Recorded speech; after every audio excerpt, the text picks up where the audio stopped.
Welcome to hot seat. ఈరోజు మన మధ్య ఒక dynamic police officer PV Sunil Kumar గారు ఉన్నారు. వారితో మనం హాట్ సీట్. నమస్తే సార్. నమస్తే అండి. బాగున్నారా? Fine, thank you. మీరు ఎలా ఉన్నారు? మీకు ఫైన్ సార్.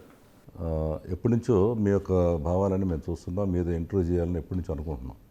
అనుకోకుండా ఈరోజు మనకి మీతో ఇంటర్వ్యూ చేసే అవకాశం వచ్చింది. సంతోషం అండి. ముఖ్యంగా మీరు ఒక దళిత వర్గాల నుంచి వచ్చి ఉన్నతమైన పోస్టుకి వచ్చారు, ఎంతో కష్టపడి ఐపీఎస్ ఆఫీసర్గా మంచి పేరు తెచ్చుకున్నారు.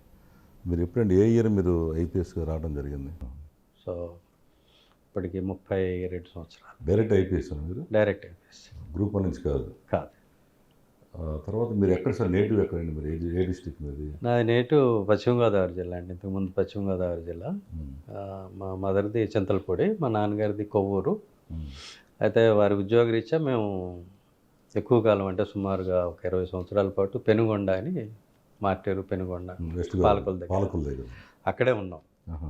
సో వాళ్ళు వాస్తవంగా నేటివ్ అక్కడైనా కానీ ఒక రకంగా పెనుగొండ అనుకోవచ్చు. మీరు సామాన్య కుటుంబానికి వచ్చారు? యా. అంటే మీరు హాస్టల్స్ చదువుకున్నారా లేకపోతే ఎట్లా సార్? లేదండి, మా పేరెంట్స్ ఇద్దరు ఎంప్లాయీసే. నాన్నగారు అమ్మగారు ఇద్దరు ఆఫీసర్సే. ఏ డిపార్ట్మెంట్ చేశారు? పంచాయతీరాజ్, విలేజ్ డెవలప్మెంట్ ఆఫీసర్స్గా చేశారు. ఇప్పుడు మీరు ఐపీఎస్ అయిన తర్వాత మీరు అందరిలాగా ట్రైనింగ్కి వెళ్ళినప్పుడు ఒక్కొక్క ఆఫీసర్ ఒక్కడు అనుకుంటారు, నేను అయిపోయిన తర్వాత నేను జిల్లా ఛార్జ్ తీసుకున్న తర్వాత నేను ఇట్లా ఉండాలి ఎట్లా ఉండాలి అనుకుంటారు కదా. మీరేం కోరుకునేవాళ్ళు సార్ అసలు అప్పుడు?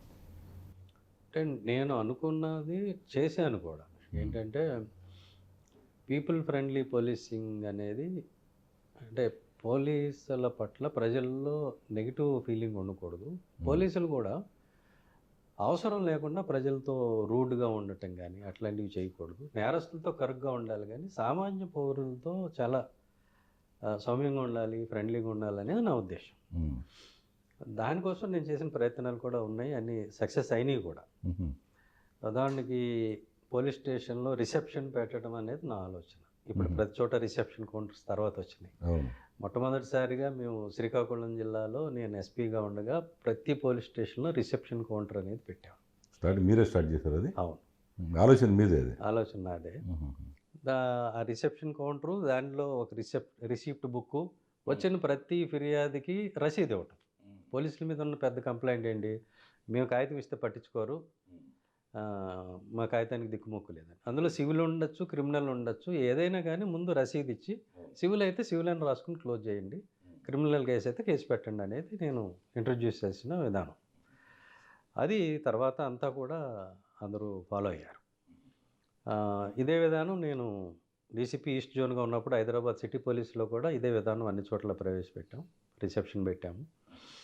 తర్వాత నేను ఉండగా లాకప్స్ కూడా క్లోజ్ చేసాం, పోలీస్ స్టేషన్లో ఎవరిని డిటైన్ చేయొద్దని. లాకప్లో పెట్టకుండా ఎక్కడ పెడతారు? అంటే సెంట్రల్ లాకప్ అని అసిస్టెంట్ కమిషనర్ ఆఫ్ పోలీస్కి 9 పోలీస్ స్టేషన్లు కలిపి ఒక లాకప్, అందరిని అక్కడికి తీసుకెళ్తారు, అక్కడ పెడతాం. సో ప్రతి పోలీస్ స్టేషన్లో డిటైన్ చేయడం అనే విధానం తీసేసాం. ఇప్పుడు కూడా లేదు అది? ఇప్పుడు ఉందో లేదో నాకు తెలియదు, నేను ఉన్నప్పుడు అయితే అట్లా చేసాం. సో దట్ ఏమవుతుందంటే ప్రతి స్టేషన్ హౌస్ ఆఫీసర్, అంటే ఎస్ఐ కానీ సిఐ కానీ, వాళ్ళు ఇష్టం వచ్చినట్టు ఎవరిని పెడితే వాళ్ళని అక్కడ ఉంచే అవకాశం లేకుండా ఒక డిఎస్పీ స్థాయి అధికారి పర్యవేక్షణలో ఇతను వచ్చాడు, స్టేషన్లో ఉన్నాడంటే ఎందుకు ఉన్నాడు, ఏ కేసు మీద ఆయన అడిగి ఆయన ఇన్ఛార్జిగా పెట్టాం, డిఎస్పీనే ఇన్ఛార్జిగా పెట్టాం. ఎక్సలెంట్. మీరు పెట్టిన పథకం చాలామంది, ఎందుకంటే చాలామంది సామాన్యులకు మేలు జరుగుతుంది అది. లేకపోతే ఎవరిని పెడతాను రా అంటాం, ఈ ఆరోపణలు ఉన్నాయి. అవును, సగం నిజం సగం అబద్ధం కావచ్చు, కానీ ఎవరిని పెడతాను రమ్మంటారు, కూర్చోమంటారు, ఎందుకు వచ్చాడో తెలియదు, ఎందుకు కూర్చున్నాడో తెలియదు, విచారణ చేయడానికి 2 రోజులు పడుతుంది. ఈలోగా పుట్టుకున్న పొరపాటున వాడికి ఏమైనా అయిందంటే మళ్ళీ పోలీసులు ఇచ్చాడు. అయితే గతంలో చాలా లాకప్ డెత్లని, లోపల ఉన్నవాడు హార్ట్ అటాక్ చచ్చిపోవడం జరిగితే మళ్ళీ వీళ్ళ మీద రావడం జరిగాయి. సో మంచి ప్రపోజల్ పెట్టారు మీరు. అవును, అప్పుడు ఎంవి కృష్ణారావు గారు మా కమిషనర్ ఆఫ్ పోలీస్, భాస్కరరావు గారు. అవును, తెలుసు. సో వారికి నా ఆలోచన చెప్పినప్పుడు లాకప్ లేకుండా పోలీస్ స్టేషన్ ఏంటి అని ముందు ఆలోచించిన తర్వాత, కరెక్టే, మంచి ఆలోచన ఇది. న్యూసెన్స్ తగ్గుతుంది, మనకి ఆరోపణలు తగ్గుతాయి, ఎవరిని పెడితే వాళ్ళని తీసుకొచ్చి కూర్చోబెడతాం తగ్గుతుంది అని ఆయన ఒప్పుకున్నారు. అది అమలు చేశాం. మీ దగ్గర ఆఫీసర్ ఉన్నాడు ఆయన, కృష్ణారావు గారు, అని మీ ఆలోచన తగ్గట్టు. మొన్న మధ్యన ఆయన కలిశాను కూడా, ఆయన అది గుర్తు చేసుకున్నారు. చాలామంది పోలీస్ ఆఫీసర్లు ఉన్నారు, కానీ ఆలోచన ఎవరికి రాలేదు, నీకు వచ్చింది. అట్లానే మలక్పేట పోలీస్ స్టేషన్లో బయట చాలా ఖాళీ ప్లేస్ ఉంటే పిల్లల కోసం అని చెప్పి ప్లే పెన్ ఒకటి పెట్టాం. అంటే జారుడు బళ్ళు, ఉయ్యాళ్ళు ఇవన్నీ. పిల్లలు వచ్చి అక్కడ ఆడుకోవచ్చు. వాళ్ళకి కావాల్సిన బొమ్మలు అవన్నీ కూడా. అవుట్‌డోరు, ఇండోరు పెట్టాం. పెడితే ఏంటంటే పోలీసులంటే వాళ్ళ ప్రజల్లో ఉన్న ఒక భయం పోవాలని. అది అది ఇప్పుడు కూడా ఉంది అక్కడ. పిల్లలు ఆడుకుంటారు. ఇప్పుడు కూడా పోలీస్ స్టేషన్ మీరు చేసింది అది. చేసింది. వారు అదే అన్నారు.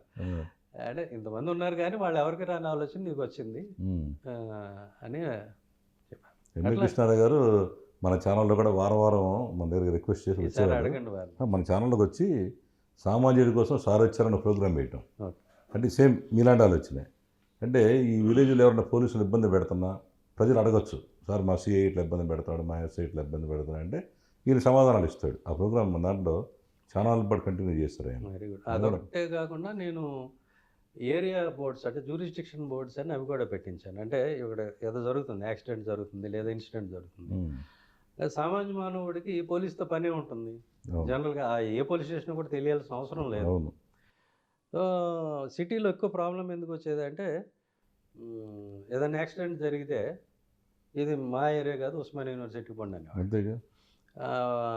వీళ్ళేమో ఇటు లేదు లేదు ఇది మా ఏరియాలో జరగలేదు, నల్లకుంట పోలీస్ స్టేషన్ పోండి అని. వీడియో వీడు చచ్చిపోతాడు. ఎటు పోవాలో తెలిసేది కాదు. సో ఈ ఇబ్బంది ఉందని చెప్పి ప్రతి పోలీస్ స్టేషన్ ఏరియా బిగిన్ అయ్యేటప్పుడు, ఎండ్ అయ్యేటప్పుడు చాలా చోట్ల ఇది ఈ పలానా నల్లకుంట పోలీస్ స్టేషన్ పరిధి, పలానా మలకపేట పోలీస్ స్టేషన్ పరిధి అని చెప్పి ఆ బోర్డులు పెట్టించారు. ఇప్పుడు ఉన్నాయి, కంటిన్యూ అవుతున్నాయి. చూశాను చాలా చోట్ల. అది కూడా మీరు పెట్టింది. అది ఇండియాలో మొట్టమొదటిసారి నేనే పెట్టాను. తర్వాత ఈ ఈబీట్ సిస్టమ్ అని, ఇంతకుముందు బీట్ అంటే ఒక బీట్ బుక్ పెట్టుకొని కానిస్టేబుల్ ఇంటికి వచ్చి వాళ్ళని లేపి సంతకం తీసుకోవటం అని చేసాం. అలా కాకుండా దానికోసం ఒక రేడియో ఫ్రీక్వెన్సీ చిప్ ఒకటి గోడలోనే, గోడ కొంచెం తొలిచి చిప్ పెట్టి పైన మళ్ళీ సిమెంట్ పెయింట్ వేసేస్తే అక్కడ చిన్న మార్క్ పెట్టుకొని ఆ యూఎఫ్ రీడర్ ఒకటి ఉంటుంది. ఆ రీడర్ తీసుకెళ్ళి అక్కడ మార్క్ చేస్తే మా కానిస్టేబుల్ అక్కడికి వచ్చాడు, మా ఎస్ఐ అక్కడికి వచ్చాడని మార్క్ అవుతుంది. దాన్ని సిస్టమ్ కనెక్ట్ చేస్తే ఆ రిపోర్ట్ సిపికి, డీసీపీకి అందరికీ వస్తుంది. సో ఈ బీట్ సిస్టమ్ అనేది కూడా మొట్టమొదటిసారి నేనే ప్రవేశపెట్టాను. ఇప్పుడు అదే కంటిన్యూ అవుతుంది. అవుతుంది. ఆ దేశం మొత్తం చాలా చోట్ల అవుతుంది. చాలా మార్పులు తీసుకొచ్చారు. అంటే మీ ఆలోచన విధానంతో సామాన్య ప్రజలకి ఈజీగా పోలీసింగ్ అందే విధంగా చేశారు. తర్వాత సార్ మీరు ఫస్ట్ పోస్టింగ్ ఎక్కడండి మీరు వచ్చిన? నేను పులివెందులు అండి, కడప జిల్లా పులివెందులో చేశాను. వెళ్ళే పవర్ఫుల్ ఏరియాకి వెళ్ళారు మీరు.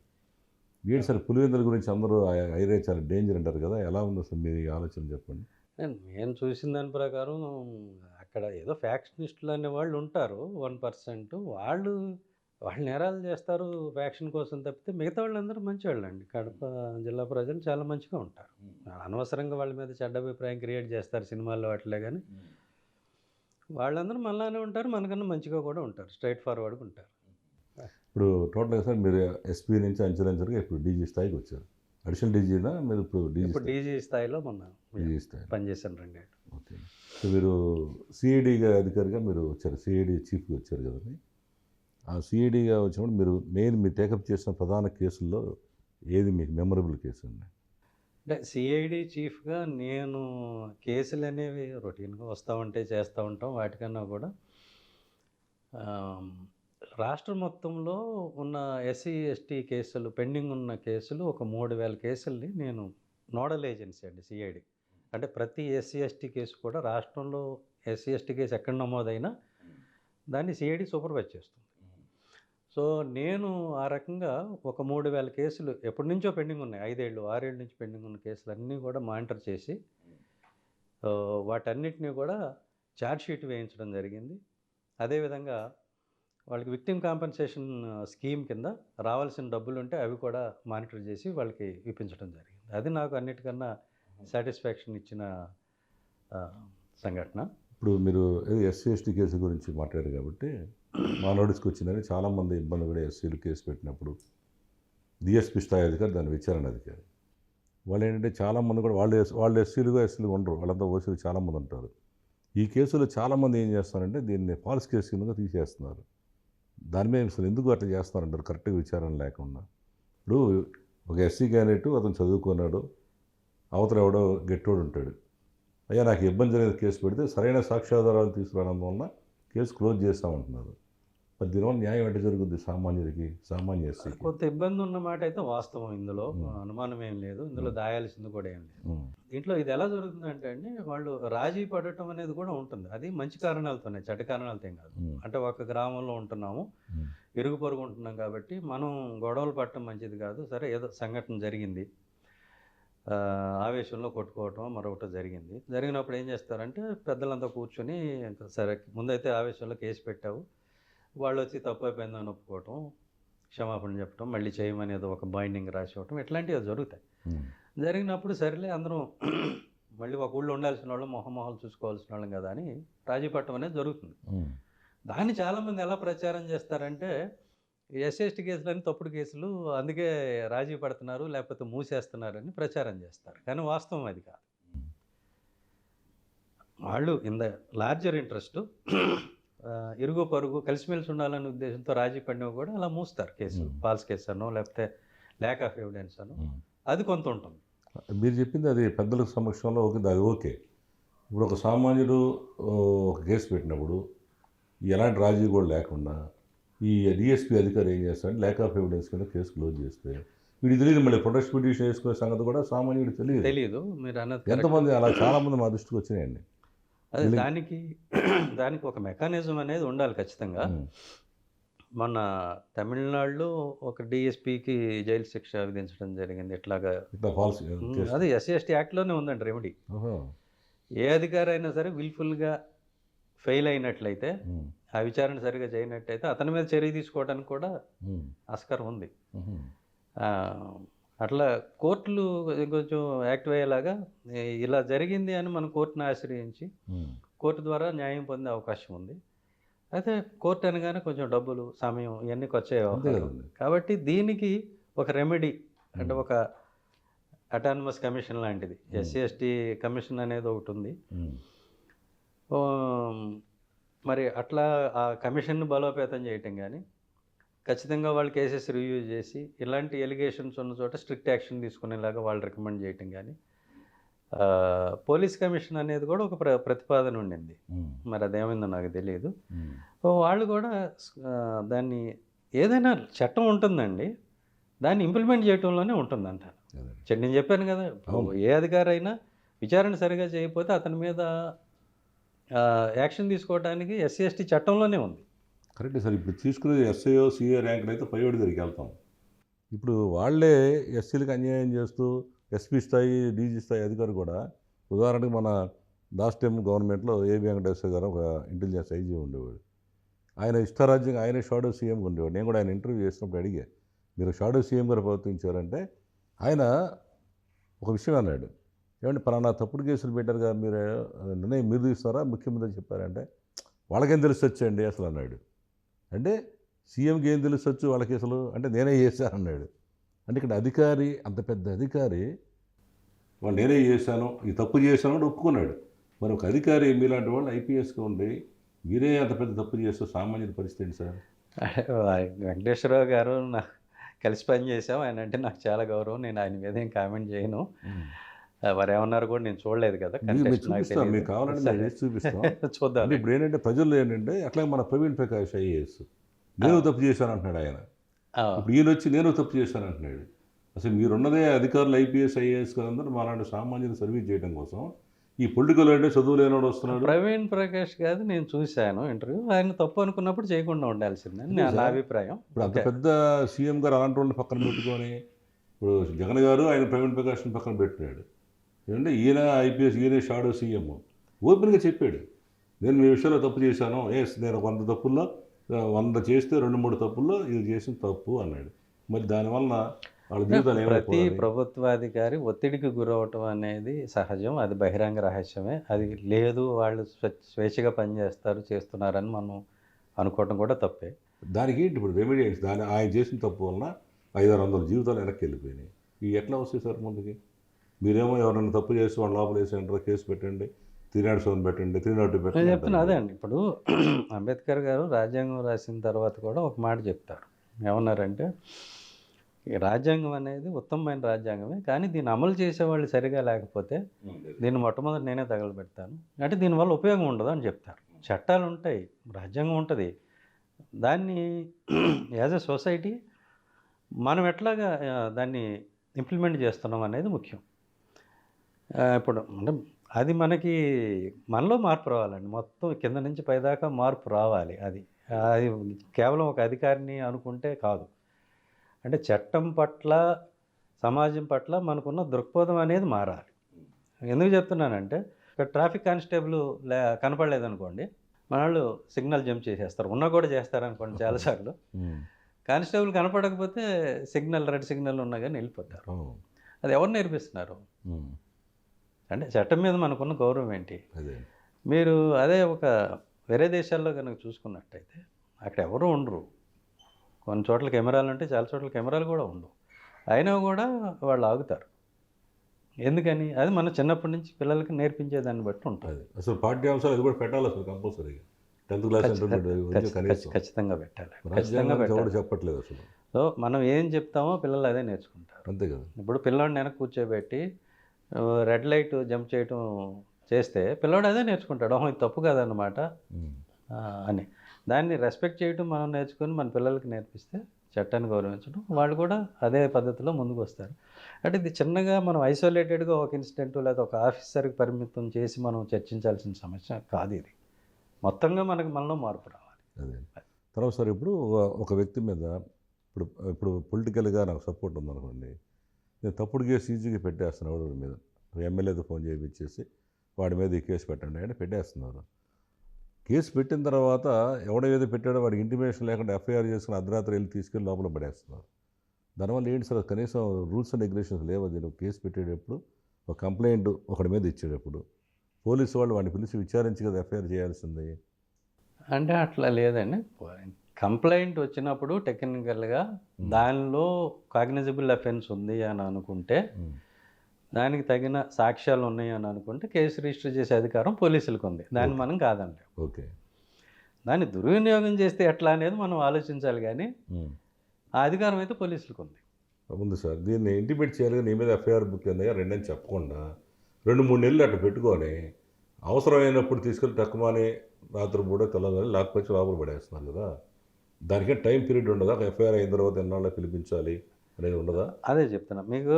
చట్టం ఏం చెప్తుంది అని అంటే, రిజిస్టర్ చేసిన ప్రతి కేసులో అరెస్ట్ చేయమని చెప్పదు. సిఆర్పిసి అరెస్ట్ చేయమని చెప్పదు. అరెస్ట్ ఎప్పుడు చేయాలి?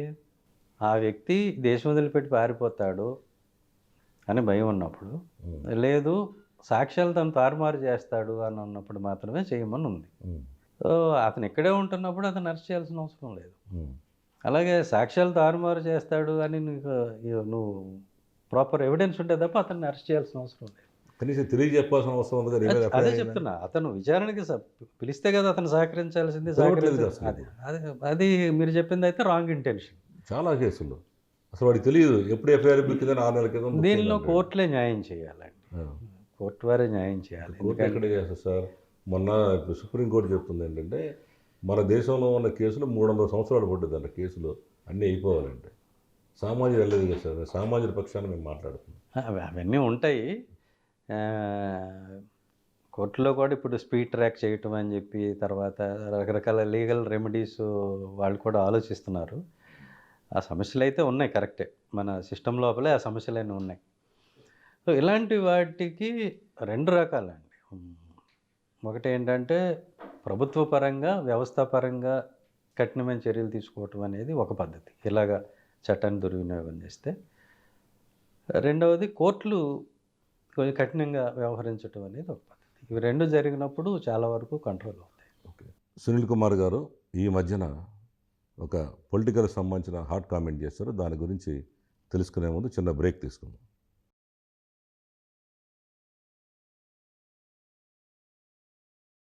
Welcome back to hot seat. ఇప్పుడు సార్, మీరు ఒక ఐపీఎస్ అధికారి గారు ఉన్నారు, అనేక సమూలమైన మార్పులు తీసుకొచ్చారు, మీరు సామాన్యుడికి అందుబాటులో ఉన్నారు, ఇదంతా బాగానే ఉంది. ఈ మధ్య మీరు ఒక హాట్ టాపిక్ మారిపోయారు. మీ మీద వివాదాస్పదమైన వ్యక్తిగా మిమ్మల్ని చిత్రీకరిస్తున్నారు కొంతమంది. అదే వ్యక్తి అని మేము అంటలా, అట్లా చిత్రీకరిస్తారో మా అభిప్రాయం కూడా. ఎందుకంటే మీరు సామాన్యుడి కోసం ఎవడైతే కష్టపడతారో అందరికి వస్తూనే ఉంటాయి. మీ మీద ఈరోజు గతంలో కూడా ఒక ప్రభుత్వంలో ఉన్న ఒక పెద్ద ఆయన ఇబ్బంది పెట్టారని, మీరే కావాలని చెప్పి నానా రకాల టార్చర్ చేశారని మీ మీద ఆరోపణలు వచ్చినాయి. ఇప్పుడు లేటెస్ట్గా మీ మీద ఒక కేసు కూడా పెట్టేసి మిమ్మల్ని సస్పెండ్ కూడా చేశారు. దాని మీద విచారణ కూడా రేపే జరుగుతుంది. ఏంటి సార్ మీరు ఎందుకు ఇంత మంచిగా ఉన్న అధికారి ఎందుకు ఇంత కక్షపూరితంగా చేస్తారు? కారణం ఏంటి అసలు? అంటే మొట్టమొదట వీటన్నిటికీ సంబంధం లేకుండా నేను చెప్పాల్సింది ఏంటంటే, పోలీసు ఉద్యోగం అనేది కత్తి మీద సాము లాంటిదండి. ఇవన్నీ జరుగుతూ ఉంటాయి. ఇప్పుడు ఇదేమీ రెవెన్యూ డిపార్ట్మెంట్ మరొకటి కాదు, సార్ నీకొక పట్టా ఇస్తానని అందరినీ హ్యాపీగా పెట్టేదానికి. అంటే జాబే ఇది, నెగిటివ్ జాబ్, ఎన్ఫోర్స్మెంట్ ఇది. ఇవన్నీ తప్పు వృత్తిరీత్యా. ఇప్పుడు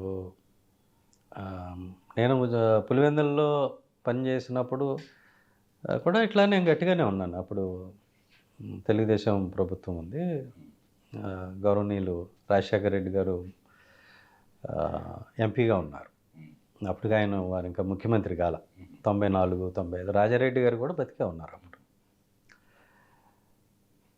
అప్పుడు జరిగిన సంఘటన ఒకటి మీకు చెప్పాలి.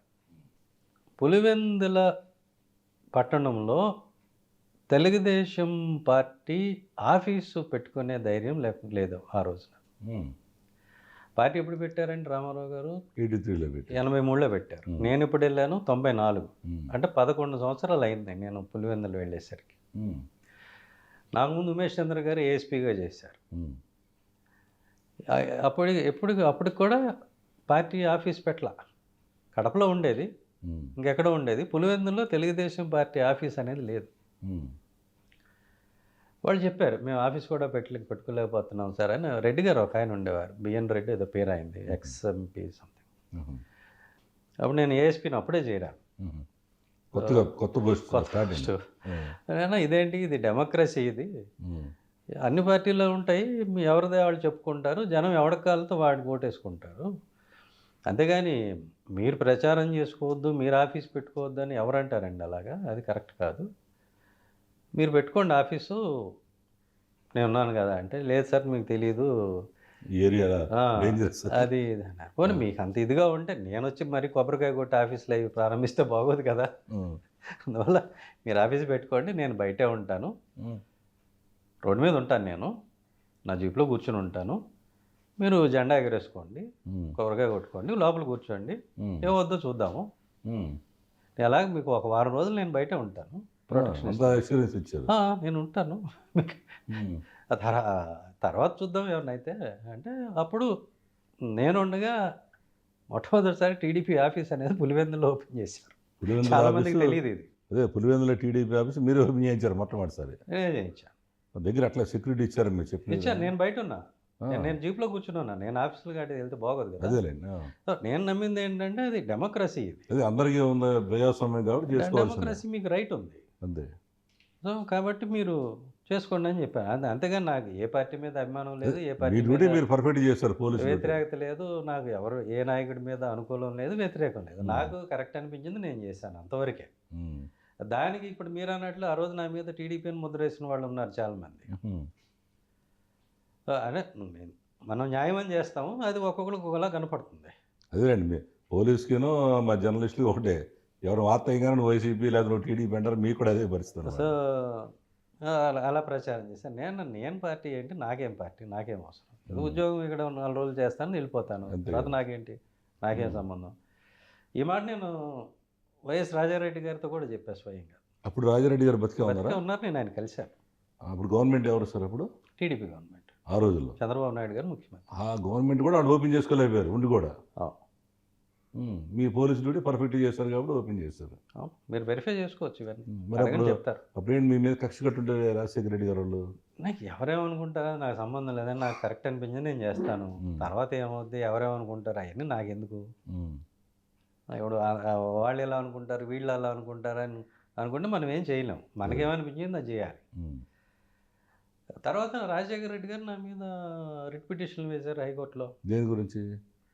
చాలా అంశాల మీద, వేరే కేసుల్లో అసెంబ్లీలో మాట్లాడారు. అంటే అప్పుడు వివేకానంద రెడ్డి గారు బతుకున్నారు, ఆయన ఎమ్మెల్యే, ఆయన మాట్లాడారు నా గురించి. తర్వాత నేను బెల్లంపల్లి అడిషనల్ ఎస్పీగా ట్రాన్స్ఫర్ అయ్యాక నాకు మళ్ళీ ఎలక్షన్ డ్యూటీ వేశారు కడపలో. వేసినప్పుడు ఈయన రావడానికి వీల్లేదు, ఈయన మాకు వ్యతిరేకమని రాజశేఖర రెడ్డి గారు ఎలక్షన్ కమిషన్ పిటిషన్ పెట్టారు. అలాగే ఆనరబుల్ హైకోర్టులో రిట్ కూడా వేశారు. మ్మ్. గవర్నమెంట్కి మీరు డైరెక్షన్ ఇవ్వండి అని. అదే దీన్ని బట్టి ఏంటంటే మీరు నిజాయితీ పరంగా ఉన్నట్టుగా డెమోక్రసీ ప్రకారం రాజ్యాంగ ప్రకారం పనిచేస్తున్న ఆఫీసర్కి ఇలాంటి ఇబ్బందులు ఉంటాయి. ఉంటాయండి. వీళ్ళు వస్తే వాళ్ళు టీడీపీ అంటారు, వీళ్ళు వస్తే వీళ్ళు వైసీపీ అంటారు. ఇప్పుడు వీళ్ళు ఏమంటారు వాళ్ళు ఏమంటారు అని నా డ్యూటీ నేను చేయకపోతే జనం ఏమంటారు? మ్మ్. సో రాజశేఖర రెడ్డి గారు అంటే నాకు గౌరవమే, మ్మ్. అప్పుడు గౌరవమే ఇప్పుడు గౌరవమే, కానీ నా డ్యూటీ నేను చేస్తాను కదా. కానీ ఒకటి నేను ఎందుకున్నాను అక్కడ? ఒకటి సార్ సునీల్ కుమార్ గారు, ఇప్పుడున్న పరిస్థితుల్లో చాలా తక్కువ మీలాంటి వాళ్ళు చూడటం. ఇప్పుడు ఒక ఆఫీసర్ రావడమే ఆయన వేసుకుంటాడు రాగానే ఐజీ ఉన్నారు మన వాళ్ళు. అసలు క్యాస్ట్ కూడా ఇప్పుడు నేను అడిగాను, నేను ఒక ఆఫీసర్ని అడిగా, ఏమండి ఇంతమంది అధికారులు ఉంటే మీ ఆ క్యాస్ట్ సీఎం ఉన్నప్పుడు మిమ్మల్ని ఎందుకు వేసుకున్నాడు? ఎస్సీ లేరా, కాపులు లేరా, లేకపోతే ఇంకో లేరా అని అడిగా. దానికి సమాధానం చెప్పలేకపోతున్నాడు. అట్లాగే టీటీడీ ఉంది, అక్కడ కూడా అంతే, ఎవరు వస్తే వాళ్ళ సామాజిక వర్గం మొత్తం వెళ్తుంటారు. మరి ఇలాంటి పరిస్థితుల్లో మీరు ఒక ఎస్సీగా ఉండి ఎంతమంది తట్టుకొని వచ్చారంటే మీరు గ్రేట్. ఇది ఇది ఏముందండి, నా డ్యూటీ ఇది అనుకున్నది నేను చేస్తాను, కరెక్ట్ అనుకున్నది నేను చేశాను.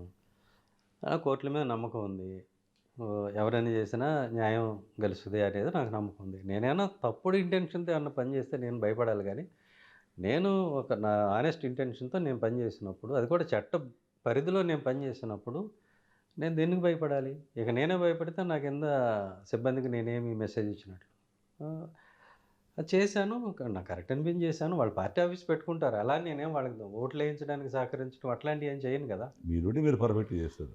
వాళ్ళు ఆఫీస్ పెట్టుకోవడం అనేది ఒక రైట్, అది నేను ఎన్ష్యూర్ చేశాను. దీనివల్ల వాళ్ళు నాకు తిరిగి ఏదో చేస్తారని అట్లాంటిది ఏం లేదు, నాకు అలాంటి ఆ ఉద్దేశం లేదు, నాకు అలా జరిగింది కూడా ఏం లేదు. నాకు వచ్చిన పోస్టింగ్స్ అన్నీ కూడా మా ఆఫీసర్స్ ఇచ్చినవే, పొలిటికల్ పోస్టింగ్స్ ఏం రాలేదు. సో వాళ్ళకి తెలుసు నేను ఎలా పనిచేస్తాను, ఏ కన్సిడరేషన్ అలాంటిది ఏమీ లేదు.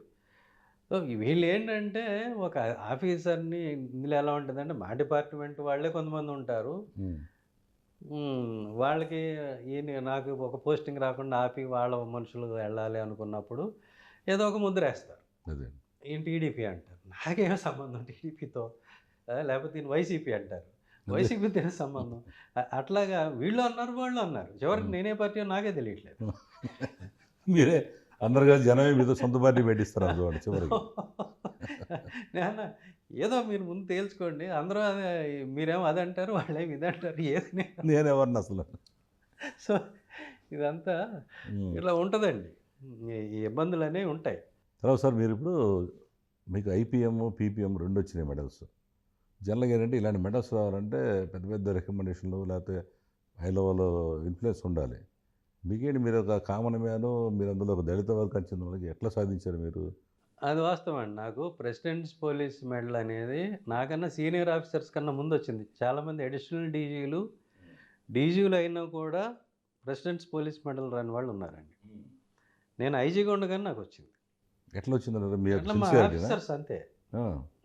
అప్పుడు సాంబశివరావు గారు డీజీ ఉన్నారు, నండూరు సాంబశివరావు. పుష్కరాలకి మన కృష్ణా పుష్కరాల్లో ఆ డ్రోన్స్ అవన్నీ లిమ్కా బుక్ ఆఫ్ రికార్డ్స్లోకి వెళ్ళింది, అదంతా నేనే పర్యవేక్షించాను. అప్పుడు కూడా మళ్ళీ చంద్రబాబు నాయుడు గారే ముఖ్యమంత్రి. సో నేను ఎంత కష్టపడ్డాను, ఏం పని చేశాను అనేది మా సాంబశివరావు గారికి తెలుసు కాబట్టి ఆయన రికమెండ్ చేశారు, అది కష్టపడి పని చేస్తాను. నేను 2 నెలలు ఇంటికి వెళ్ళలేదు, అక్కడే ఉండి కంట్రోల్ రూమ్లో ఉండి పనిచేశాను పుష్కరాలు ప్రారంభం అవటానికి ముందు నుంచి. అది తెలుసు కాబట్టి వాళ్ళు ఇస్తారు. అంతా చేసిన తర్వాత నేను పనిచేసిన అధికారులకి ముఖ్యమంత్రి గారు అప్పుడు పత్రాలు అవి ఇచ్చారు స్టేజ్ మీద. నేను స్టేజ్ మీద కూడా వెళ్ళా, నాకు అవసరం లేదు సార్ ఇవన్నీ, నా డ్యూటీ నేను చేశాను, మీరు నాకు పని అప్ చెప్పారు, నేను పని చేశాను, అంతవరకే అయిపోయింది. ఇప్పుడు ఇంకో మెడల్, ఇప్పుడు ఇది ఐపీఎం ఫస్ట్ వచ్చింది మీది? ఫస్ట్ వచ్చింది ఇండియన్ పోలీస్ మెడల్. తర్వాత అది నాకు 2007, 2008లో వచ్చింది ఇండియన్ పోలీస్ మెడల్. అప్పుడు ఏకే ఖాన్ గారు లా అండ్ ఆర్డర్ డీజీగా ఉన్నారు, డీజీ లా అండ్ ఆర్డర్. ఆయన నాకు ఫోన్ చేసి ఇది ఫారం పంపిస్తున్నాను, ఇది ఫిల్అప్ చేసి పంపించు, నీకు రికమెండ్ చేస్తున్నామని వారే చెప్పారు. సరే అని నేను పంపించాను. ఎందుకు సార్ అంటే పనిచేసే వాళ్ళకి ఇవ్వాలి కదా అన్నారు ఆయన కూడా. ఎక్కడ వేసినా, రైల్వేలో వేసినా, మరో చోట వేసినా, అన్ని చోట్ల నా పని నేను కష్టపడి పని చేసుకున్నా. అరే ఈ పోస్ట్ నాకు ఇచ్చారు, నేను ఇక్కడ పని చేయను అనేది ఎప్పుడూ లేదు. నేను అక్కడ కూడా చాలా పని చేశాను. రైల్వేకి వేసినప్పుడు రైల్వేలో పర్మనెంట్ అబ్జర్ప్షన్ అని ఒక ఇల్లీగల్ సిస్టమ్ ఉండేది. అది కోర్టుకి చేసి మేము పొరపాటు చేసాము, అసలు రైల్వేలో ఇలాంటిది ఉండకూడదు, నేనే సంతకం పెట్టా అఫిడవిట్, కాబట్టి దీన్ని మీరు రద్దు చేయండి అని నేను కోర్టుకి నేనే తప్పు చేశాను అని స్వయంగా అంగీకరించి రాసిచ్చాను. మా ముందు వాళ్ళు చేశారు, అదేనండి. అవును ఇది ఈ విధానం తప్పు అని నేనే రాసిచ్చాను. అది కోర్టు క్యాన్సిల్ చేసింది, అది ఒక స్ట్రీమ్ లైన్ అయ్యింది. అట్లా ఏదో పక్కన పడేశారు, లూప్ లైన్ పోస్ట్ అని పని చేయకుండా పోవడం అట్లాంటిది ఎప్పుడు చేయలే. అక్కడికి ఆ పోస్ట్ న్యాయం చేశారు. నా పని నేను చేసుకుంటూ పోతానండి, అదే ఎక్కడైనా నాకు అదే జీతం కదా, అంతే కదా. No problem. ఎక్కడ మీ మీద మరి ఇంతవరకు ఎలిగేషన్స్, కరప్షన్ ఎలిగేషన్స్ చూడలేం మేము ఇంతవరకు. చూస్తే మరి హాయిగా ఎక్కడ ఉండేవాళ్ళం కదా. ఇంత సింపుల్గా మీరు ఉండడం జనరల్గా ఏంటంటే ఇప్పుడు చాలామంది చూస్తాం ఐజీలని డీజీలతో మనం చూడటం జరిగింది. వాళ్ళు ఏంటంటే ఒక హుందాక ఒక దర్పం, నేను ఒక డీజీ లెవెల్లో రాజసింహం అట్లా ఉండేవాళ్ళు. మీరు చాలా సింపుల్ కామన్ మ్యాన్లో కలిసిపోతాం మీరు. నేను కామన్ మ్యాన్ అండి మొదటి నుంచి. ఇప్పుడు అప్పుడు కామన్ మ్యాన్, ఇప్పుడు కామన్ మ్యాన్. ఇది ఉద్యోగం అనేది మధ్యలో వచ్చి మధ్యలో వెళ్ళిపోద్ది. అంతే కదండి. ముందు మనం ఏంటి, తర్వాత మనం ఏంటి. ఇది ఏంటంటే మనం ముందు బ్రతకడానికి ఉద్యోగం, తర్వాత మనం సేవ చేయడానికి ఒక అవకాశం, కాబట్టి మనకు వీలైనంత మంచి చేయాలి, అది చేసాం. తర్వాత మీరు ముఖ్యంగా మీరు సర్వీసులో ఉండి ఎక్కువ అంబేద్కర్ మీద మీరు మాట్లాడుతుంటారు, కొన్ని మీటింగ్స్ కూడా పెట్టినట్టు మాకు తెలిసింది. అట్లా చేయొచ్చా సర్వీస్లో ఉండి మీరు? ఏమండి ఇప్పుడు సర్వీసులో చేసిన అంబేద్కర్ ఎవరు? రాజ్యాంగం రాసిన వ్యక్తి.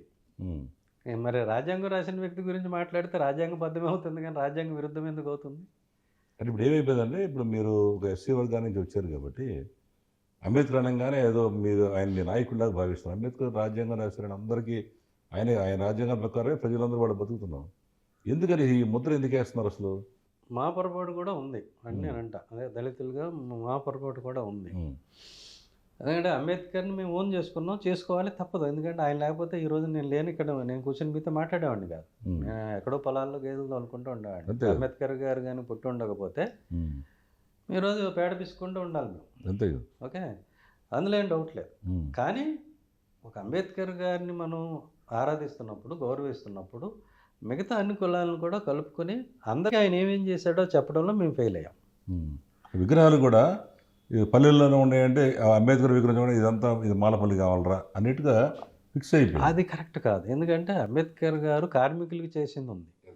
8 గంటల 10 విధానం, పిఎఫ్లు, అలాగే ఈ ఈఎస్ఐ హాస్పిటల్స్, ఇవన్నీ మరి కార్మికులకి ఆయన పెట్టించినవే. మరి కార్మిక నాయకుడిగా కార్మికులు ఎంతమంది ఆయన సెలబ్రేట్ చేసుకుంటున్నారు? మహిళలకి ఆస్తి హక్కు ఆయన పెట్టిందే, దానికోసం ఆయన రాజీనామా చేశాడు. మరి ఈ ఫెమినిస్టులు కానీ, ఈ మహిళా నాయకులు కానీ, మహిళా సంఘాలు కానీ ఎంతమంది అంబేద్కర్ గారిని గుర్తుపెట్టుకుంటున్నారు ఆ విషయంలో? అంటే ఇదంతా మనం వాళ్ళలోకి తీసుకెళ్ళటంలో అంబేద్కరిస్టులు ఫెయిల్ అయ్యారు. అంటే అంబేద్కరిస్టులుగా మేము ఫెయిల్ అయ్యాం, అది వాస్తవం. ఇప్పుడు దీనికి ఉదాహరణగా మేము ఏం చేస్తామంటే, చేబ్రోల్లో ఒక బిఫోర్ లాస్ట్ ఇయర్ సెంట్రల్లో అందరూ ఉండే మెయిన్ సెంట్రల్ అంబేద్కర్ విగ్రహం పెట్టించాం. భారీ ఎత్తున దాని ఇనాగరేషన్ నేను కూడా వెళ్ళాను అనమాట. అంటే అంబేద్కర్ అనగానే పల్లెల్లో ఉంటాం కాదురా, ఆయన అందరికీ లీడర్, ఆయన మనందరికీ లీడర్. అందరికీ అండి. ఇప్పుడు బీసీ రిజర్వేషన్స్ వచ్చినాయంటే కారణం అంబేద్కర్ గారు. అంతే కదండి. ఇప్పుడు బీసీలే కాదు, కొత్తగా ఏంటంటే కాపు రిజర్వేషన్స్ కూడా మొట్టమొదటి నుంచి ఉండేవి. అవును, అంబేద్కర్ రాసిన రాజ్యాంగంలో వాళ్ళకు రిజర్వేషన్స్ ఉన్నాయి. అవును. ఎప్పుడైతే ఈ నీలం సంజీవ్ రెడ్డి దగ్గర వచ్చినప్పటి నుంచి తీసేశారు. ఇప్పుడు కూడా చాలామంది కాపులు మీటింగ్లో చెప్తుంటారు, మాకు అంబేద్కర్ గారు రిజర్వేషన్లు ఇచ్చారు, వీళ్ళు వచ్చి తీసేశారు అని జనం చెబుతుంటారు. ఇట్లా అన్ని వర్గాలకు చెందిన అంబేద్కర్ గారిని కొంతవరకు పరిమితం నాయకులు కూడా చేశారంటారు. మీరేమంటారు? అవునండి, అదే నేను చెప్పింది అదే కదా. అంబేద్కర్ గారిని మేమే సెలబ్రేట్ చేసుకుంటాం అనేది ఒక అవగాహన లోపం. అంబేద్కర్ గారు అందరి వాడు, అందరూ రావాలి, అందరూ రండి, అందరూ సెలబ్రేట్ చేసుకుందాం అనే విధంగా కలుపుకొని పోవాల్సిన అవసరం ఉంది. నేను మొన్న మాట్లాడింది కూడా అదే. ఇప్పుడు అదే మన ఈ విషయానికి వస్తాము. మీరు మన రీసెంట్గా ఒక వారం రోజుల క్రితం ఒక సభలో మాట్లాడుతూ మీరు ఒక హాట్ టాపిక్ చేశారు. అదే ఇప్పుడు స్టేట్ మొత్తం ఒక హాట్ టాపిక్ అయిపోయింది. ఏంటంటే కాపులు అత్యధిక శాతం ఉన్నారు, ఆ తర్వాత ఎస్సీలో ఉన్నారు. వీళ్ళిద్దరూ కలిసి పనిచేస్తే కాపులు ముఖ్యమంత్రి అవ్వాలి, అట్లాగే దళితులు కూడా ఉప ముఖ్యమంత్రి అవ్వాలని మీరు చెప్పారు. ఎందుకు చెప్పారు అసలు ఆ మాట? కారణం ఏంటి అసలు? కావాలి కాబట్టి చెప్పాను. ఎందుకు అనిపించింది మీకు అసలు? అనిపించడమే ఉందండి. ఇప్పుడు ప్రపోర్షనల్ రిప్రజెంటేషన్, ఉమ్, అంటే జనాభా శాతాన్ని బట్టి ఉమ్. వాళ్ళకి ప్రాతినిధ్యం దక్కాలి కదా, తప్పేముంది అందులో? మీకు ఇంత సర్వీస్లో ఇప్పుడు దాదాపు మీరు 35 ఏళ్ళు సర్వీస్ చేస్తుంటారు. ఎప్పుడు అనిపించని సునీల్ కుమార్ గారికి ఇప్పుడు ఎందుకు కాపులు గుర్తొచ్చారు అని అంటున్నారు. దానికి మీరేం చెబుతారు? అది వాళ్ళకి తెలియదు. నేను 2005 సంవత్సరం నుంచి కూడా ఇదే మాట చెప్తా ఉన్నాను. ఆహా. నేను అనేక మంది కాపు నాయకులతో కలిసి నేను పనిచేశాను. ఉమ్, వారందరితో మేధోమథనం చేయటం, మాట్లాడటం. చాలామంది ఉన్నారు. మీకు రాఘవయ్య గారు అని, వీరశెట్టి రాఘవయ్య, మారిశెట్టి రాఘవయ్య గారు ఉన్నారు. ఆయన, మీరు నా పాత ఫోటోలు చూస్తే చాలా మీటింగ్స్లో నాతో పాటు ఆయన స్టేజ్ మీద ఉంటారు. అంటే మీ మైండ్లో అప్పటి నుంచి ఉందా ఇది? ముందు నుంచి ఉంది, ఎప్పటి నుంచో ఉంది. ఆహా. అంటే ఇప్పుడు ఏంటంటే ఒక ఆఫీసర్గా, ఒక డైనమిక్ ఐపీఎస్ ఆఫీసర్గా మీరు ఒక డీజీపీ స్థాయిలో ఉండి మీ నోట్లోంచి వచ్చేసరికి రాజకీయంగా ఒక ప్రకంపనలు పుట్టినాయి రాష్ట్రంలో. దానికి ఏంటి కారణం ఏంటిదని అందరూ ఎతుకుతున్నారు. ఏంటి, ఎందుకు సునీల్ కుమార్ ఇలా చెప్పారు, ఈ వెనకాల ఎవరున్నారు అంటారు. మీ వెనకాల అసలు ఎవరున్నారు? అంబేద్కర్ గారు ఉన్నారు, కనపడుతున్నారు. ఆయన ఉన్నారు. ఇంకెవరు ఉంటారు? దానిలో మళ్ళీ అనుమానమే ఉంది. ఇప్పుడు ఎవరు అనమంటారండి? కాపు ముఖ్యమంత్రి కావాలి అని నువ్వని ఎవరంటారు చెప్పండి? అంటే అందరూ అనుకుంటుంటే మీ వెనకాల ఎవరో శక్తులు ఉన్నారు, వాళ్ళు మిమ్మల్ని గైడ్ చేస్తున్నారు అని అనుకుంటున్నారు. కావాలని చుచ్చి పెట్టడానికి, ముఖ్యమంత్రి అవ్వాలని గైడ్ చేస్తున్నారా? అంటే కావాలని చుచ్చి పెట్టడం కోసం ఈ కాపులకి లేదా దళితులను ఏకం చేసి అసలు ఈయన రాజకీయ పార్టీ పెడుతున్నారా, అది కూడా డౌట్ ఉంది. నిజం చెప్పండి, మీరు వచ్చే సంవత్సరం మీ రిటైర్మెంట్. సరే, ఇప్పుడేదో మీరు ఈ 1.5 మీ ఇబ్బందులు పడుతున్నారో అని మాకు తెలిసిన విషయమే. మీరు దాంట్లో నుంచి కసి పెంచుకొని ఏదో ఈ యొక్క మార్చాలి, ఈ యొక్క ఇప్పటిదాకా 2 వర్గాలు పరిపాలిస్తున్నాయి అని మీకు బలమైన కోరిక మీ మనసులో ఉండి అసలు మీరేమైనా పార్టీ పెడతారా అని డౌట్ కూడా ఉంది మాకు. అవసరం లేదండి. అంటే నేనే పార్టీ పెట్టి ఇది చేయాలి అన్నంత అవసరం ఉందంటారా? అది పార్టీ పెట్టకుండా కూడా ఈ ఆశయం సాధించవచ్చు కదా. చాలామంది ఆల్రెడీ కష్టపడి ఫీల్డ్లో పనిచేస్తున్న కాపు నాయకులు ఉన్నారు, దళితులు ఉన్నారు, పార్టీలు పెట్టిన వాళ్ళు ఉన్నారు, రకరకాల ప్లాట్ఫామ్స్ ఉన్నాయి. నేను అందరితో కలిసి పనిచేయచ్చు కదా. నేను పార్టీ పెడితే ఒక చోటకే పరిమితం అవుతానేమో. అసలు మీకు అంత ధైర్యం ఏంటి? అసలు ఇప్పుడున్న ఈ 2 వర్గాలు పవర్ఫుల్. ఇప్పుడున్న చంద్రబాబు నాయుడు కానీ మోస్ట్ పవర్ఫుల్గా 164 సీట్లు మా వచ్చినాయి కూటమని విర్రవీగిపోతున్న సమయంలో ఏమైనా చేయొచ్చు వాళ్ళు. ఆ టైంలో మీరు ఇంత ధైర్యంగా చెప్పారంటే ఏమై ఉంటుంది అసలు? జనరల్గా ఎవడైనా గవర్నమెంట్ 6 నెలల్లో సంవత్సరం ఉన్నాక చెప్తుంటారు, మాట్లాడతారు. మరి మీరు సర్వీస్లో ఉన్న ఆఫీసర్ అయ్యండి, మీరు ఇంత మొండి ధైర్యానికి కారణం ఏంటి అసలు? నేను అదే చెప్తాను. కానీ ఆ రోజు పులివెందుల్లో తెలుగుదేశం పార్టీ ఆఫీసు ప్రారంభించిన రోజున చెప్పారు అందరూ, ఏదో ఒక రోజు రాజశేఖర రెడ్డి గారు ముఖ్యమంత్రి అవుతారు, మీ సంగతి చెప్తారని చెప్పారు. అయిన తర్వాత ఏం చెప్పాడు మీ సంగతి? అయినా లేదు, ఆయన మంచివాడండి. రాజశేఖర రెడ్డి గారు అంత పెట్టి మైండెడ్ మనిషి కాదు. ఆయన చాలా బ్రాడ్ మైండ్ ఉన్న మనిషి. కలిశాను వాడిని. ఇది అయిన తర్వాత కూడా ఒకసారి కలిశాను. నేను పోస్టింగ్ అడగటానికి ఎప్పుడు కలవలేదు. సరే, నా వల్ల ఆయన ఇబ్బంది పడ్డారు కాబట్టి, నా వల్ల మీరు ఇబ్బంది పడ్డారు, కానీ నా డ్యూటీ నేను చేశాను సార్, వ్యక్తిగతంగా మీ మీద నాకేమీ కోపం లేదని చెప్పడానికి ఒకసారి కలిశాను. ఆయన నేను పట్టించుకునే మనిషి కాదు, పట్టించుకోవాలి. ఆయన నవ్వుతూ మాట్లాడారు. పిల్లలు ఎలా ఉన్నారు, సునీల్ ఏం చేస్తున్నారు, ఇట్లా మాట్లాడాడు. ఆయన పట్టించుకోలేను.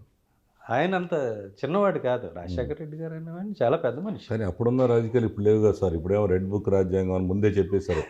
మా గవర్నమెంట్ వస్తే మీ అందరూ, మీరు కూడా లిస్ట్లో ఉన్నట్టున్నారుగా, రెడ్ బుక్లో మీరు ఉన్నట్టున్నారుగా. మీ పేరు ఏమో నాకు తెలియదు అండి. మీ పేరు ఎందుకు లేదు? భలేవాళ్ళు. నాకు తెలియదు. ఐపీఎస్ ఆఫీసర్లో ఫస్ట్ రెడ్ బుక్ మీరే ఉన్నట్టున్నారు. లేదు, నాకు తెలిసి నేను లేను. లేకపోతే మిమ్మల్ని ఇబ్బందులు ఎందుకు వస్తాయి సార్? ఏ కారణాలతో వస్తున్నాయో, ఏ కారణాల వల్ల రావచ్చు. అంటే రకరకాల వ్యక్తులు ఉంటారు సమాజంలో. 10 మంది 10 రకాలు ఉంటారు. అందులో ఎవరికో ఒక వ్యక్తికి ఉన్న కోపం దీనికి కారణం ఉండొచ్చుగా. ప్రభుత్వమే చేయాలని ఎందుకు అనుకుంటాము? తర్వాత సార్, మీరు ఇప్పుడు జగన్ గారి గవర్నమెంట్లో ఇంపార్టెంట్ పోస్ట్ సిఐడి డీజీగా మిమ్మల్ని పెట్టి మీ చేత చాలా అందరి మీద ఇబ్బందులు పెట్టించారంటున్నారు. ఎందుకు మీరు ఎట్లా చేస్తారు అసలు సిఐడి డీజీగా ఉండి? ఒకటి గుర్తుపెట్టుకోండి, నేను సిఐడి చీఫ్గా 2.5 సంవత్సరాలు పనిచేశాను. అవును. ఏ రోజు కూడా ఏ కోర్టు కూడా నన్ను తప్పు పట్ల, ఏ కేసులో కూడా. అది గుర్తుపెట్టుకోవాలి. అవునండి, మీరు మేధావి కాబట్టి మీరు ముందు జాగ్రత్త పడతారు. జనం భయపడిపోవాలి. తెలుగుదేశం నాయకులు సిఐడి కేసు అనగానే ఇప్పుడున్న హోమ్ మినిస్టర్ సైతం కూడా దడదడలాడిపోయారు. ఆ రోజు ఎమ్మెల్యే ఆమె. మీరు అందరినీ భయపెట్టేశారు కదా తెలుగుదేశం. ఎవరిని నేనేం భయపెట్టలేదండి. మీరు అన్నీ చూడండి, కావాలంటే నేను కేస్ బై కేసు నేను కూర్చోబెడితే నేను ఎక్స్ప్లెయిన్ చేయగలను, డీటెయిల్స్ ఇచ్చి ఈ కేసులో ఈ యాక్షన్ ఎందుకు తీసుకున్నాను నేను చేయగలను. అండ్ మీకు ఎందుకు చెప్తానా అంటే, ఇప్పుడు ముఖ్యమంత్రి గారు ఉంటారు, ఎవరైనా కావచ్చు, ఆయన ఆ రోజు జగన్మోహన్ రెడ్డి గారు, ఈరోజు చంద్రబాబు నాయుడు గారు, ఈరోజు నన్ను సిఐడి చీఫ్గా కూర్చోబెట్టినా నేను అలానే పనిచేస్తాను. నా పని విధానంలో మార్పు ఏమి ఉండదు. నన్ను వాడుకోవాలా వద్దనేది మీ ఇష్టం. నేను ఎప్పుడైనా ఒకలానే పనిచేస్తాను. సరే, ఇప్పుడు వినండి, నేను ఇప్పుడు ముఖ్యమంత్రిగా ఒక ఆయన ఉంటారు, ఆయన కుటుంబాన్ని, వాళ్ళ ఇంట్లో ఆడవాళ్ళని అసభ్యంగా తిడుతూ ఫోటోలు పెడుతూ చేసినప్పుడు సిఐడిలో నాకు కంప్లైంట్ వచ్చినప్పుడు నేనేం చేయాలి? మాట్లాడుకుని కూర్చోవాలా? ఇప్పుడు కూర్చుంటున్నారా? ఇప్పుడు అదే పని కదా చేస్తున్నారు. అంతెందుకు అంటే, చంద్రబాబు నాయుడు గారు చట్టాన్ని గౌరవించే వ్యక్తి కాబట్టి వాళ్ళ పార్టీ కార్యకర్త కూడా ఎవరో ఇంటూరి రవికిరణ్ ఎవరో సంబడి, అతను కూడా అరెస్ట్ చేయించారుగా, సొంత పార్టీ అయినా కూడా. మరి అలాంటి పనులు చేసినప్పుడు ఎవరు సహిస్తారండి? అలాంటి పనులు చేయకుండా ఉండాలి. ఇప్పుడు ఎంతోమంది ఉన్నారు, జగన్ గారిని విమర్శించిన వాళ్ళు అనేక మంది ఉన్నారు. మేము ఇప్పుడు ఎవరిని పిలవలేదు, ఇబ్బంది పెట్టలేదే. ఎవరమ్మా ఇప్పుడు ఆయన సతీష్ చాగంటే ఆయన ఉన్నాడు, నాకు మంచి మిత్రుడే ఫేస్బుక్లో. ఆయన జగన్ గారిని బాగా విమర్శిస్తాడు. ఆయనతో నా ఎప్పుడు కలవలేదు, కానీ ఫేస్బుక్లో స్నేహం కంటిన్యూ అయింది. ఆయన ఎప్పుడు పిలవలేదు, ఇబ్బంది పెట్టలే. అట్లా డీసెంట్గా పాలసీ మీద విమర్శించే వాళ్ళ జోలికి మనం ఎందుకు వెళ్తాం? మాకేం అవసరం? సరే, ఇదంటే ఓకే, తిట్టిన వాళ్ళ మీద పెట్టారు, ఓకేనండి. మీరు సిఐడి చీఫ్గా ఉన్నప్పుడు చంద్రబాబు నాయుడు గారిని సిఐడి వాళ్ళగా పోయి అరెస్ట్ చేసి అప్పుడు దాన్ని నేను కాదండి, అప్పుడు మీ టీమే కదా, మీరు కదా అప్పుడు మీ తర్వాత నేను ఉండగా చంద్రబాబు నాయుడు గారి మీద కేసు పెట్టడం కానీ లోకేష్ గారి మీద కేసు పెట్టడం కానీ జరగలేదు. పవర్ఫుల్గా మీరు గ్రౌండ్ ప్రిపేర్ చేసి మీరు తప్పుకొని వేరే వాళ్ళని పెట్టి చేయించారంటారు. నేను గ్రౌండ్ ప్రిపేర్ చేయటం అంటే ఇప్పుడు మీ మీద రాకుండా మిమ్మల్ని సేవ్ చేశాడు జగన్ గారు. అలాగే ఉండదండి. అంటే ఆ కంప్లైంట్ వచ్చిన వెంటనే కేసు రిజిస్టర్ చేయాలి, అంతేగాని దానికి ఒక 6 నెలలు గ్రౌండ్ ప్రిపేర్ చేయటమే ఉండదు. నేను ఉండగా కంప్లైంట్ వస్తే నేనే యాక్షన్ తీసుకోవాలి. అందరూ అనుకుంటుంది ఏంటంటే ప్లాన్డ్గా మిమ్మల్ని తప్పించి వేరే శాఖ చేసి ఆయన నేను పని చేస్తే హాయిగా నాతోనే చేయించుకుంటారు కదా. మీకు మీరంటే అభిమానం కదా జగన్కి, అందరూ చెప్పేది అదే కదా. అట్లా ఏముండదండి. అభిమానం ఉంటే అభిమానం అని మీరు అనుకుంటున్నారు. ఎందుకు నా మీద ఆయనకు అభిమానం ఉండాల్సిన అవసరం? అంటే నేనేమన్నా ఆయన బంధువునా? బంధువు అంటే ఆయన ఎక్కువ నా దళిత సోదరులు, నా బీసీ సోదరులు అంటున్నారు కదా, అందుకని మిమ్మల్ని ఆ పోస్టులో పెట్టారు. తర్వాత వచ్చిన సంజయ్ గారు కూడా దళితుడేగా. అదే అంటుంది, ఆయన అలాంటి వాళ్ళే పెట్టుకుని చేయించింది. ఇప్పుడు మిమ్మల్ని అందరినీ పెట్టుకునే కదండి ఇప్పుడు. అది కాదండి, నేను ఏంటంటే ఒక మిగతా ఆఫీసర్స్ గురించి నేను కామెంట్ చేయను. నా దగ్గరికి ఏదైనా కంప్లైంట్ వచ్చినప్పుడు నేను దానిలో లీగల్ అడ్వైస్ తీసుకొని అది కరెక్ట్గా ఉంది అంటేనే నేను కేసు రిజిస్టర్ చేస్తాను, ముందుకెళ్తాను. కేసు దర్యాప్తు ప్రారంభించిన తర్వాత అందులో కేసు కరెక్ట్గా లేదు, తగిన సాక్ష్యం లేదనుకుంటే మూస్తాను. ఏదైనా కూడా చట్ట ప్రకారం చేస్తాను తప్పితే అడ్డగోలుగా నేను చేయను. అందువల్లే ఏ రోజు కూడా ఆ రోజు నా మీద హైకోర్టులో పిటిషన్లు వేశారు, కోర్టులో వేశారు, చాలామంది ఆరోపణలు చేశారు. చాలామంది కార్యకర్తలు నేను అరెస్ట్ చేయగానే మమ్మల్ని కొట్టారని చెప్పి కోర్టులో చెప్పారు. ఎంతమంది చెప్పారు? ఒక 30-40 మంది చెప్పుంటారు. అంటే మీ దృష్టికి రాలేదు అది. వాళ్ళందరికీ మెడికల్ ఎగ్జామిన్ చేయించి ఏం లేదని తేల్చారు. అంటే ఇలాంటి ఆరోపణలు అరెస్ట్ చేసినప్పుడు బెయిల్ కోసం అని చెప్పి చేస్తూ ఉంటారు. తర్వాత బయటకు వచ్చి సునీల్ కుమార్ గారు మమ్మల్ని బాగా చూసుకున్నాడు, మంచోడు, అది అని చెప్తే వాళ్ళకేం సింపతి ఉంటుంది? వాళ్ళకి పదవులు కావాలి, కావాలని చెప్పారు, కెరియర్ కావాలి. సో ఆయన చెడ్డోడు, ఆయన మమ్మల్ని ఇబ్బంది పెట్టాడు అంటేనే కదా రేపు వాళ్ళకి పదవి వచ్చేది. అది సింపుల్ అండి. తర్వాత మీరు పైకి సింపుల్గా కనబడి మంచిగా కనబడి వ్యక్తిగతంగా మీరు కోపం పెట్టుకొని ఎంత పెద్ద లీడర్నైనా మీరు తాట తీసేస్తారంటగా కూర్చోబెట్టి అవసరమైతే కస్టడీలో తీసుకొని ప్రైవేట్ వ్యక్తులను కూడా పెట్టి కొట్టించడం సార్ మీరు అసలు? అవన్నీ అబద్ధాలండి. ఇప్పుడు సరే నాకు ఎవరి మీద కోపం ఉంది, మిమ్మల్ని వచ్చి కొట్టమని చెప్తారు, మీరు వచ్చి కొడతారా? మీరు అట్లా గ్రౌండ్ ప్రిపేర్ చేశారు కదా, ఎవరి దాకా ఎందుకు మీరు చెప్పండి. ఇప్పుడు వాస్తవం మిమ్మల్ని ఇంటర్వ్యూ చేయాలని మేము కూడా భయపడి అయిపోయాం, ఎందుకు బాబు ఏంతో వచ్చింది ఏమని అడిగితే అన్యాయం చేపిస్తాడని. అన్నీ అబద్ధాలండి. నాయకుల్ని, పవర్ఫుల్ నాయకుల్ని. ఇప్పుడు అలాగా ఒకవేళ ఒక పోలీస్ అధికారి ఎవరినైనా ఇబ్బంది పెట్టాలి అని అనుకుంటే పోలీసులే సరిపోతారుగా, ప్రైవేట్ వ్యక్తి లేదు. అదే అంటుంది కదా వాడు సునీల్ కుమార్ గారు స్టైల్ ఏంటంటే పోలీసు వాళ్ళ చేత కొట్టించుకోకుండా ప్రైవేట్ వ్యక్తులు పంపించి ముసుగులేసి కొట్టిటువంటి సార్ మీరు అసలు. అన్నీ అబద్ధాలండి. అది నిజమైతే ఈ పాటికి మీరు మనం మాట్లాడడానికి ఏముంది, మనం ఏమన్నా మాట్లాడచ్చు. ఇప్పుడు అంటే మీరు మీరు పర్టికులర్ కేసు అని మీరు చెప్పలేదు కాబట్టి నేను అదే మాట్లాడుతున్నా. చెబుతున్నాను. కానీ కొంతమంది న్యాయస్థానం పరిధిలో ఉన్న ఏ కేసు గురించి నేను మాట్లాడను, మాట్లాడకూడదు కాబట్టి. కానీ ఒకటైతే నేను ఉండగా ఎలాంటి హ్యూమన్ రైట్స్ వైలేషన్ జరగలేదు, అన్నీ కూడా చట్ట ప్రకారమే జరిగినాయి. ఎవరెవరో ఏదేదో మాట్లాడుతూ ఉంటారు, మాట్లాడిన ప్రతి దానికి నేను సమాధానం ఇప్పుడు మాట్లాడగానే సరిపోదు. ఇదిగో ఇదిగోండి సాక్ష్యం, ఇదిగో ఆధారం అని మాట్లాడితే బాగుంటుంది. ఊరికే నోటుకు వచ్చిందల్లా మాట్లాడి మీరు దీని మీద ఏం మాట్లాడతారంటే నేనేం చెప్పను. అట్లనే ఒక కేసు అని కాదు సార్. ఇప్పుడు మనం చూసాం పవర్ఫుల్ అధికారులు అమ్మో ఈ సిఐ కొడతాడో లేకపోతే ఎస్పీ లాంటి వాడు అంటాం. పైకి మంచిగా కనపడే సునీల్ కుమార్ రిట చేయడం ఏంటని ఇప్పుడు భయభ్రాంతులకు గురి అయిపోయారు. నా స్థాయి ఏంటి? నేను డీజీపీ ఎవరన్నా ఏ కేసు విచారణకని వెళ్తారా? అదే కదా సార్ రాజ్యం. ఇప్పుడు నేను ఎప్పుడు వెళ్ళలేదు. వ్యక్తిగత కక్షతో మీరు ఏమేం చేస్తారు సునీల్ కుమార్ గారు? నాకెవరు మీరు అవసరమైతే వీళ్ళని కూడా మేనేజ్ చేస్తారు, ఏదో మన మెడికల్ ఆఫీసర్స్ మేనేజ్ చేస్తారు, తప్పుడు రిపోర్ట్లు ఇప్పిస్తారు. అన్ని తప్పుడు. సామాజిక పరిస్థితి ఏంటి సార్? మాలాంటి పరిస్థితి ఏంటి చెప్పండి? పెద్ద పెద్దోళ్ళుగా పరిస్థితి ఎందుకు మీరు అలా చేస్తారు చెప్పండి సార్? మీరు నేను చేశానని మీరు కన్క్లూడ్ చేయడం చాలా తప్పు అంటున్నారు కదా మన ఆరోపణ. అంటారు. ఇప్పుడు మీకు నా మీద కోపం ఉంటే మీరు ఎన్నన్నా అంటారు, నా మీద కోపం ఉండక్కర్లా. మీకు అదే చెప్పేది. ఇప్పుడు ఆ 30-40 మంది చిన్న చిన్న కేసులు అరెస్ట్ అయ్యి వెంటనే బెయిల్లో చెల్లిపోయిన వాళ్ళు కూడా ఏదో మాట్లాడారు. ఓకే, మాట్లాడినప్పుడు మరి మెడికల్ ఎగ్జామినేషన్ చేయించినప్పుడు ఎందుకు రాలా? లేదా మేజిస్ట్రేట్ గారు చూశారు కావండి, ఎందుకని మాకేమి ఒక మెమో కూడా ఎందుకు ఇవ్వాలా? ఎందుకు అని అంటే ఒక రాజకీయ లబ్ధి కోసం. వాళ్ళకి నా మీద వ్యక్తిగతంగా కోపం ఉండాల్సిన అవసరం లేదు. ఒక రాజకీయ లబ్ధి కోసం ఏదో మాట్లాడతారు. మాట్లాడినప్పుడు వాళ్ళతో సమానంగా నేను కూడా ఆర్గ్యుమెంట్ చేస్తే ఉపయోగం ఏముంది? నా పని ఏంటి? నేను కోర్టుకి జవాబుదారి, నేను కోర్టుకి సమాధానం చెప్పుకుంటాను. అంతేగాని బయట వాళ్ళు రాజకీయం కోసం వాళ్ళు మాట్లాడతారు మైకుల ముందుకు వచ్చి, ఆ ప్రతిదానికి నేను సమాధానం చెప్పుకుంటూ పోలేను కదా, నా పని అది కాదు కదా. అది తర్వాత సార్ మీరు జనరల్గా సరే ఎవరికైనా ఒకటి రాజ్యాంగంలో ఐపీఎస్ అయినా సామాన్యుడైనా ముఖ్యమంత్రి అయినా ఒకటే. చంద్రబాబు నాయుడు గారిని అరెస్ట్ చేసి 54 రోజులు జైల్లో పెట్టారు. నేను కాదు, మీరు కాదు, జనరల్ ఎవరైనా ఒకటే ప్రభుత్వం. మిమ్మల్ని అంటలా చంద్రబాబు నాయుడు గారు లాంటి 54 రోజులు జైల్లో పెట్టారు, జగన్ పెట్టారు 17 నెలలు.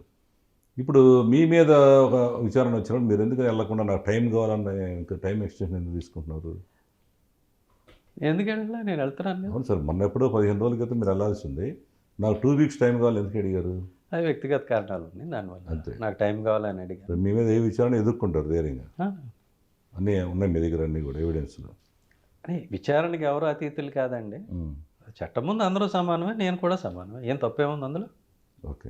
తర్వాత సార్ చివరిగా ఏంటంటే మీరు ఈ కాపుల సబ్జెక్ట్లో ఎందుకని మీరు కాపులు ముఖ్యమంత్రిగా కావాలనుకున్నారు బలంగా? దీని ప్రధాన కారణం ఏమై ఉంటుంది అసలు? ఇప్పటివరకు కాలేదు, అది ఓకే, జనరల్గా అందరూ అనుకుంటుంది.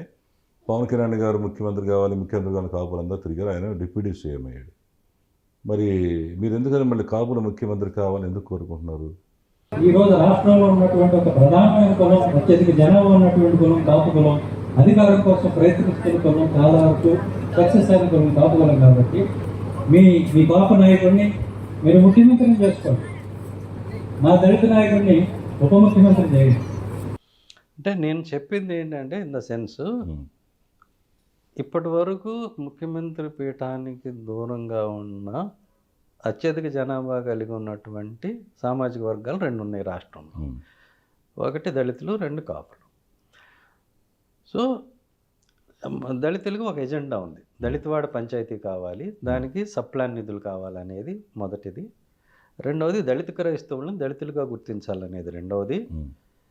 తర్వాత చదువుకున్న పిల్లలు ఎవరైతే ఉన్నారో ఎస్సీ ఎస్టీల్లో, దళితుల్లో ముఖ్యంగా డాక్టర్లు, ఇంజనీర్లు ఎవరైతే ఉన్నారో వాళ్ళకి వితౌట్ బ్యాంక్ లోను ఇవ్వాలి, వితౌట్ గ్యారంటీ, వితౌట్ ఇంట్రెస్ట్ ఇవ్వాలి అనేది ఒక ఎజెండా ఉంది. ఈ 3 కాన్సెప్ట్ ఇవన్నీ కూడా ఆల్రెడీ దళితులకు ఉన్నటువంటి ఎస్సీ సబ్ కంపోనెంట్ ప్లాన్ అని సంవత్సరానికి 20,000 కోట్లు ప్రభుత్వం కేటాయిస్తుందండి. ఇప్పటికి 1,40,000 కోట్లు సుమారుగా కేటాయించారు, ఖర్చు పెట్టారు. అవి ఆశించిన ఫలితాలు రావటం లేదు. కాబట్టి ఈ దళితవాడ పంచాయతీ చేసి ప్రతి పంచాయతీకి 2 కోట్లు ఇచ్చినట్లయితే ఆ పంచాయతీ బాగుపడుతుంది, దళితవాడ బాగుపడుతుంది. దళితవాడను ఆనుకున్న ఉన్నటువంటి ప్రధాన గ్రామం ఏదైతే ఉంటుందో వాళ్ళకి కూడా నిధులు మిగులుతాయి, ఈ దళితవాడ మీద ఖర్చు పెట్టాల్సిన నిధులు మిగులుతాయి. అట్లా కామన్ ఏరియా ఉంటుంది వాళ్ళకి వీళ్ళకి. దళితవాడకు వచ్చే నిధులతోటి కామన్ ఏరియాలో రోడ్లు కూడా వేసుకోవచ్చు. కలుపుకోవచ్చు. ఓకే. సో ఇట్లా అందరికీ ప్రయోజనం ఉంది కాబట్టి ఆ ఆలోచన, ఆ ఎజెండా ఉంది కాబట్టి ఆ ఎజెండాకి ఒకరికొకరు సపోర్ట్ చేసుకోండి అంటే ఇప్పుడున్న వాళ్ళు చేయట్లేదు ఏంటి? ఈ రెండు అనేది వర్గాలు నేను చెప్పింది. ఇప్పుడున్న ఈ రెడ్లు లేదా కమ్మవాళ్ళు ఉన్న ప్రభుత్వాలు చేయట్లేదా దళితులు సపోర్ట్? అంటే మీరు అదే నేను చెప్తాను, ఇప్పటికి 1,40,000 కోట్లు ఖర్చు అయినాయి. మీరు వెబ్సైట్లో చూడొచ్చు. ఓకే. దాని ఫలితాలు గ్రౌండ్లో కనపడుతున్నాయా లేదా అనేది మీరే స్వయంగా మీ టీంని పెట్టుకుని పరిశీలించండి. నేను కనపడట్లేదు. చెప్పక్కర్లా, అదే కాపులు వస్తే ఎట్లా మీకు ఉపయోగపడతారు అంటున్నాను. అదే నేను చెప్తున్నా. ఇప్పుడు ఇద్దరూ కలిసి పని చేసుకున్నప్పుడు ఏమవుతుందంటే, ఇప్పుడు ఎవరు ముఖ్యమంత్రి కావాలి, ఎన్ని సంవత్సరాలు కావాలి, ఇవన్నీ తర్వాత వాళ్ళు మాట్లాడుకుంటారు. ముందు కలిసి ప్రయాణం మొదలు పెట్టాలి. కాపులు దళితులు కలిసి ప్రయాణం మొదలు పెట్టాలి. ప్రయాణం మొదలుపెట్టిన తర్వాత మీరు 3 ఏళ్ళు, మేము 2 ఏళ్ళు, మీరు ముందు మేము వెనక, ఇవన్నీ చర్చలు వస్తాయి. చాలామంది అడిగారు, అంటే ఉప ముఖ్యమంత్రి ఆల్రెడీ దళితులు అయ్యారు కదా, మీరు కొత్తగా చెప్పేది ఏముంది అదే నేను అడుగుదాం అనుకున్నాను అని అడుగుతున్నారు. నేను అదన్నా, మీకు ఆ ప్రశ్న ఇవాళ వచ్చిందిగా, మేము ముఖ్యమంత్రి కాకూడదని మీరు ప్రశ్నిస్తున్నారుగా, ఆ ప్రశ్న ఎందుకు వచ్చింది? నా వల్లే కదా. సో ఇవన్నీ భాగం అండి. అంటే నేను చెప్పింది ఏం ఫైనల్ కాదు కదా, నేను చెప్పింది బిగినింగ్. మీరిద్దరూ కలిసి నడవండి అనేది బిగినింగ్. తప్పే ఉంది, మీరిద్దరూ కలిసి నడవండి. సమాజంలో ఉన్న మిగతా వర్గాలు, యాదవులు ఉన్నారు, పల్లికారులు ఉన్నారు, వాళ్ళందరినీ కలుపుకుని నడవండి, ఒకరికొకరు కలిసి ఉండండి అని చెప్పా. ఈ ప్రయాణం చేస్తున్నప్పుడు అనేక వాయిస్ వస్తాయి, చాలామంది చాలా మాట్లాడతారు. ఇది ఇలా చేస్తే ఎలా ఉంటుంది, మరి మేము కూడా అవ్వాలి కదా అనేది వస్తుంది. మేము కలిసి చేసుకోవచ్చు కదా. నేను అది కూడా తర్వాత ఒక ఇంటర్వ్యూలో క్లారిఫై చేశాను. కర్ణాటకలో ఒక మోడల్ ఉంది, 2.5 సంవత్సరాలు ఒక ఆయన, 2.5 సంవత్సరాలు ఒక ఆయన. ఇదే విధంగా యూపీలో కూడా జరిగింది గతంలో. ఇవన్నీ చర్చకు వస్తాయి, ఇద్దరు కలుస్తారు, మాట్లాడుకుంటారు. ముందు ప్రయాణం అనేది మొదలవ్వాలి కదా, కలిసి విడివిడిగా ఉండటం కన్నా. ఆ తర్వాత ఇద్దరికి అంగీకారయోగ్యమైన సామరస్యమైన పరిష్కారం దొరుకుతుంది. బట్ ఇద్దరూ కలిసి అధికారం సంపాదించుకోవడానికి ఎవరో నామినేటెడ్గా దయతలిచి ఇచ్చినట్టు, ఇదిగో నువ్వు ఉండు, ఈ సంవత్సరం నువ్వు ఉండు, ఈ 2 ఏళ్ళు నువ్వు ఉండు, ఈ 3 ఏళ్ళు నువ్వు ఉండు అనేదానికి వీళ్ళంతటి వీళ్ళు సాధించుకునేదానికి తేడా లేదంటారా? ఉంది, డెఫినెట్గా ఉంది. అది అయితే మీరేంటంటే ఆల్రెడీ ఇప్పుడు కాపులందరూ పవన్ కళ్యాణ్ ఓన్ చేసుకున్నారు. ఈయన సీఎం అవుతాడు అనుకుంటే ఆయనేమో మరి కారణాలు ఏంటో తెలియదు, చంద్రబాబు నాయుడు గారు ఇంకా 15 ఏళ్ళు సీఎం అవ్వాలన్నాడు. అంటే ఇక ఆయన వల్ల కాదని తెలిసిపోయింది అందరికీ, కాపులు కారని. ఈ పరిస్థితుల్లో సునీల్ కుమార్ గారు బయటకు వచ్చి కాపులు ముఖ్యమంత్రి అవ్వాలి అనే కోరిక ఏంటి? అసలు మీరు కాపులు కలిసి ఏమైనా సొంత పార్టీ పెట్టబోతున్నారు ఏంటి? ఇప్పుడు నేను వ్యక్తుల గురించి అక్కడెక్కడ మాట్లాడాలి, వ్యక్తుల గురించి ఇప్పుడు రాబోయే రోజు నేను వ్యక్తుల గురించి నేను మాట్లాడాలి. ఆ రోజుని వ్యక్తుల గురించి మాట్లాడాలి. 2 సామాజిక వర్గాలు కలిసి మెలిసి ఉండాలి, కలిసి ప్రయాణం చేయాలి అనేది నేను చెప్పాను. అవును, ఓకే. అది ఇంకా ముందు కూడా నేను చెప్తాను, అందులో ఏమీ ఇబ్బంది ఏం లేదు. ఓకే, నేను ఇది ఇప్పుడు కాదు, 15 సంవత్సరాల నుంచి చెప్తున్నాను. మొన్న చెప్పింది ఎక్కువ మందికి తెలిసింది. దీనికి ప్లాట్ఫామ్ కావాలి కదా. అనేక ప్లాట్ఫామ్స్ ఉన్నాయి. ఈ ప్లాట్ఫామ్ అన్ని వాళ్ళే కదా, రెండు ప్లాట్ఫామ్స్ లేదండి. ఇప్పుడు మీరు చూడండి, చాలా ఇండిపెండెంట్గా ఉన్న ప్లాట్ఫామ్స్ ఉన్నాయి, వాళ్ళు ఏమో కలిసి పని చేయొచ్చు. దాంట్లో ఏ ప్లాట్ఫామ్ మీరు లీడ్ చేస్తున్నారు? నేనేం ప్రస్తుతానికి ఏం లీడ్ చేయటం లేదు.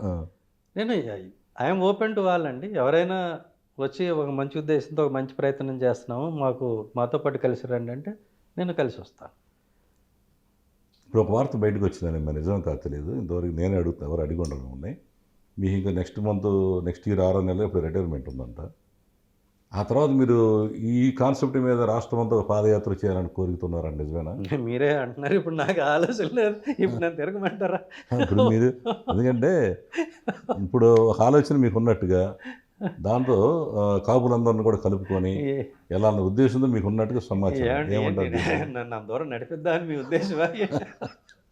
ఎందుకంటే మరి ఇప్పుడు ఆలోచన మీది, ఆచరణ కూడా మీరు లేదని మీరు రాదు కదా, మీరు మేధావి అందులో. నేను ఎక్కడ అనలేదు. అదే మీరు చిన్న వయసులో IPM PPM సాధించి ఈ రకంగా ఇంత పవర్ఫుల్ పోలీస్ ఆఫీసర్గా సమూలమైన మార్పులు తెచ్చిన మీరు రాజకీయాల్లో కూడా మార్పులు తేగల సత్తా మీకు ఉంది. మీరు లోపల ఏదో ఇంటర్నల్గా పెట్టుకొని 6 నెలల తర్వాత బయటికి రావాలి, పాదయాత్ర చేయాలి, 2 ఏళ్ళు నడిచి ఇప్పుడు 3వ ప్రత్యామ్నాయంగా కాపులు దళితులు. నేను సర్వీస్లో చేరినప్పుడే నాకు ఏది కరెక్ట్ అనిపిస్తే అది చేశాను. ఇప్పుడు ఏది కరెక్ట్ అనిపిస్తుంది రాజకీయం? నాకు ఏది కరెక్ట్ అనిపిస్తే అది చేస్తాను. దానికి 6 నెలలు 3 నెలలు ఇవన్నీ అక్కర్లా, ఎప్పుడైనా రావచ్చు. నేను దానికి ఏమి ఎప్పుడైనా రావచ్చు. నేను నమ్మిన సిద్ధాంతానికి నేను కట్టుబడి ఉంటాను, నేను వెనక్కి పోను. దానికి 6 నెలలు అక్కర్లేదు. ఎప్పుడంటే మీరు మనసుకు ఎప్పుడైనా రమ్మంటే నేను ఎప్పుడైనా వస్తాను. అదే అదే దానికి ఎప్పుడైనా నడవడానికి సిద్ధంగా ఉన్నారు పాదయాత్ర? పాదయాత్ర అని నేను అనలేదండి. ఏ యాత్ర కలిసి నడవటం పని ఏ అంటే యాత్ర చేస్తారు పని చెప్పండి? కలిసి నడవటం, కలిసి ప్రయాణం చేయటం అంటే అందరూ కలిసి మాట్లాడుకోవటం నా అయ్యా, అసలు ఇప్పుడు కార్యాచరణ. ఈ దళితుల్లో చైతన్యం చేయడం చాలా కష్టం. చాలామంది ప్రయత్నించారు. వీళ్ళు కూడా అంటే చాలామంది పేర్లు చెప్పకూడదు, నాకు చాలామంది ఇంటర్వ్యూలు చేశారు. వీళ్ళు దళితుల్లో పెద్ద మేధావులాగా వచ్చేసి ఏదో సాధిస్తాను టైంలో టక్ మన ఎవరో పంచం చేరిపోవడం, చిన్న చిన్న పదవులు, ఒక ఎమ్మెల్సీలు, కార్పొరేషన్ చైర్మన్ ఆశపడి అమ్ముడు పోయే పరిస్థితి. నేను అన్నాను కూడా ఓపెన్గా, సోకాళ్ళు ఇప్పుడున్న ఎమ్మెల్సీలు మన ఎస్సీలు ఎస్టీలు ఓకే, అన్నీ ఉంటాయి. ఇలాంటి పరిస్థితుల్లో దళితులను చైతన్యం చేయాలంటే మీలాంటి వాడు గ్రామ మీరు గ్రామాలు తిరిగి మీరు ఆ పదవులు అన్నారు కాబట్టి నాకు గుర్తొచ్చింది, అది కూడా చెప్పాలి. నేను ఈ పార్టీ ఆ పార్టీ అని పేర్లు అది చెప్పాను. చెప్పండి. చెప్పిన మనం మాట్లాడుకున్న ఒక ఆయన కూడా ఉన్నారు ఇందులో. ఉమ్. అన్ని పార్టీలు నాకు మీరు పోటీ చేస్తే బాగుంటుందని అన్ని పార్టీల నుంచి పెద్దలు నాకు సూచించిన మాట వాస్తవం. గతంలోనే, ఉహుం. ఇప్పుడు కాదు. 14, 19 నుంచే మీరు వస్తే మేము ఇస్తాం అనే విధంగా అందరూ వచ్చారు అన్ని పార్టీల్లో. అంటే రెస్పెక్ట్ఫుల్గా చెప్తున్నాను. అదే. వాళ్ళు నా మీద ఇచ్చిన నమ్మకానికి, ఉమ్. నేను గౌరవానికి వాళ్ళని always I'm thankful to them. అన్ని పార్టీల వారు వచ్చారు. ఉమ్. నేను అట్లా పదవుల కోసం ఆశపడి వెళ్ళిపోయే మనిషిని కాదు. వెళ్ళిపోవాలంటే ఎప్పుడూ వెళ్ళిపోయేవాడు. అంతేగా. కాబట్టి ఆ సమస్య ఏమి అదే లేదు. పెద్ద టార్గెట్ మీద ఉన్నారు మీరు ఇక. చిన్న చిన్న ఎందుకు? ఇప్పుడు ప్రయత్నం అనేది జరగాలండి. ఉమ్. ఇప్పుడు తెలంగాణ ఉద్యమం ఉంది, 1969లో మొదలైంది. అది ఎప్పుడు వచ్చింది? అంతేగా. 35-40 సంవత్సరాలు పోరాడితే వచ్చింది. అవును. మధ్యలో అనేక సార్లు ఆ తెలంగాణ పోరాటం అనే మాట వినపడకుండా కూడా పోయింది. అంత మాత్రం లేకుండా పోయిందనా? కాదు కదా. అవును. పని చేసుకుంటూ పోవాలంతే. అనేక మంది తెలంగాణ కోసం పనిచేసి తెలంగాణ చూసి చచ్చిపోతాం అనేవాళ్ళు అనేక మంది ఆశతో ఉండి అది కాక చనిపోయిన వాళ్ళు చాలామంది ఉన్నారు. చూడకుండా వెళ్ళిపోయిన వాళ్ళు ఉన్నారు. అంత మాత్రాన్ని వాళ్ళ త్యాగం వృధా పోలేదు కదా. అది అట్లా మీరు కూడా ఇప్పుడు కాళోజీ గారు తెలంగాణ చూడకుండానే వెళ్ళిపోయారు. అవును. ఉం? అవును. కాబట్టి కాళోజీ గారు సాధించలేకపోయారు కాబట్టి, ఆయన ఉన్న టైంలో అవ్వలేదు కాబట్టి ఇది వృధా అని అంటావా? అనలేం కదండి. అప్పుడు చేస్తేనే ఇప్పుడు ఫలితం వచ్చింది. ఆయన ప్రయత్నం ఆయన చేసుకుని పోయాడు. అలాగే మన వల్ల అయింది మనం చేయాలి. ఫలితం వస్తుందా రాదా తర్వాత మాట. అది ఈ లెక్కన మీరు కూడా ఇప్పటి నుంచి ప్రయత్నం మొదలుపెట్టి రాబోయే తరాలకి ఈ కాపులు దళితులు కలిసి ముఖ్యమంత్రిగా ప్రభుత్వాన్ని పంచుకునే ఏర్పాటు చూస్తాం అని అనుకుంటున్నారు మీరు? కలిసిమెలిసి ఉండాలి, కలిసి పని చేసుకోవాలి అనేది నేను మొన్న చెప్పింది, ఇప్పుడు చెప్పింది, ముందు చెప్పబోయేది. మరి దీని గ్యారెంటీగా మీరు నాయకత్వం వహిస్తారు రేపు? మీరు కూడా కాపులు కలిసి వస్తారు మీతో పాటు? నేను తప్ప ఎవరు లేరని మీరు చెప్తే అలానే. కానీ నా దృష్టిలో చాలా మంది ఇప్పుడు ఉన్నారు. మీ ఐడియాలజీ ఉంది, కెపాసిటీ ఉంది, క్యాలిబర్ ఉంది, దమ్ము ఉంది, ఏదైనా చేయగల శక్తి మీకు ఉంది. నాయకుడిగా నేను అన్ను, ఒక సామాన్యుడిగా, సామాన్య అట్లా కార్యకర్తగా కాదు. నేను పని చేస్తాను. మీలాంటి వాడు ఉంటేనే మీ వెనక వేల మందిని అడుగేస్తారు. నేను పని చేస్తానని చెప్తున్నా. నేను నాయకుడినా కాదనేది నేను నిర్ణయించను. ఒక షాలు వేసుకుని నేనే నాయకుడిని నేను చెప్తాను. అది కాదు సార్, పాదయాత్ర సంగతి పక్కన పెట్టి మీరు గ్రామాల్లోకి వెళ్ళి పల్లెల్లోకి వెళ్ళి చైతన్యం చేయడానికి సిద్ధంగా ఉన్నారా లేదా? ఆల్రెడీ చేస్తున్నాం మేము 10 సంవత్సరాల నుంచి ఎయిమ్లో. అది మీరు అండర్ గ్రౌండ్ చేస్తారు అండర్ డిపార్ట్మెంట్? గ్రౌండ్ కాదు, ఓపెన్ గానే చేస్తున్నారు మా వాళ్ళు. నేను అనేక మీటింగ్లు అటెండ్ అయ్యాను. నేను 100 మీటింగ్లు అటెండ్ అయ్యాను. మరి అప్పుడు మీకేం ఇబ్బంది రాలేదా? మీరు డిపార్ట్మెంట్లో ఉండి ఇటు చేస్తున్నారు. నేను చెప్పేది ఏముంది, అంబేద్కర్ ఐడియాలజీ చెప్తాను, దానికి ఇబ్బంది ఏముంటుంది? రాబోయే రోజుల్లో మరి కాపులు కలుపుకొని ఎప్పుడు బయలుదేరుతున్నారు మీరు? ఎప్పుడు ఒక టీం వర్క్ చేయబోతున్నారు? నేను ఎప్పటి నుంచో టీంతో ఉన్నానని చెప్తున్నాను. ఓపెన్గా లేరుగా ఇప్పుడు మాలాంటి వాళ్ళు మీ అందరూ. అలాగే మీరు టైం రానివ్వండి, చేద్దాం తప్పకుండా. ఓకే అండి. ఇది ఈరోజు ఐపీఎస్ ఆఫీసర్ సునీల్ కుమార్ గారు వారి మనోగతాన్ని మనకు వెల్లడించారు. మరి రాబోయే రోజుల్లో ఆయన ఇంకా ఇదే ఐడియాలజీతో ముందుకెళ్ళి సమూలమైన మార్పులు తేడానికి ఒక ముఖ్య వ్యక్తిగా ఉంటారని ఆశిద్దాం.